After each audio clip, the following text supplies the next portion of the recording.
Daud malin patut getut etada. Pernah mupung hai bang Daud yang ulung gur kira-kira.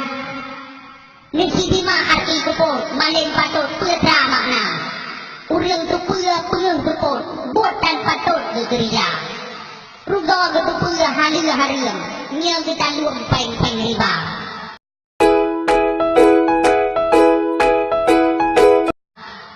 Kita sampai bilang nyepeng harian ngetin tuba manusia ate jamun tan perimun pegat dauha atai penting benang pun tumpul geung tan ngekira contoh abu hayah ngeni yang kopi peng negara hana tro balung didi padahai gaji wiraya hana gunang sopeki titel haji ho kenuba menyamantang kopi kedua peki kena honda Muhan niyo kedai-kedai kelak pekuali maidara yang lembugah letak bukti dan provokasi hai saudara punya awal yang kopi tok pawaki biro dua hai temandung yang lendaki nyata gaji le sitimang tapi bila punya kes kopi hai yang ni merajalela tau pagi si kamulai tapi hai ni doana nanggung hinoi koke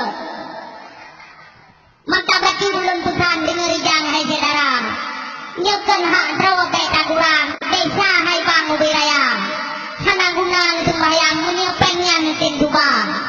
ate mate dengan si balang kuburan kita kupil kaya ngelakanyan oh neriwang kentang bang dana alfa serta pedan rumuh menyang tingkat dua hana neme yang kuburan wali hai bang yang kuasa indang lagak dahu kawan kakok kurang malam gula dahu lagak pratah manyang wakilnya dua hino kakok po lapangan yang bisa bahan keli kata yang atas hitok bawang pintu nyerang kamu buka data hidih yang kuburan indang rupawan kok bilanya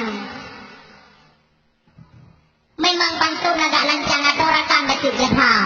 menyelembut panenacang itu simpan lagi saja urang kaklo nama tungang tercandir yang kurang aja rugo dakwah kita malam punya iman tan lang dada oh naman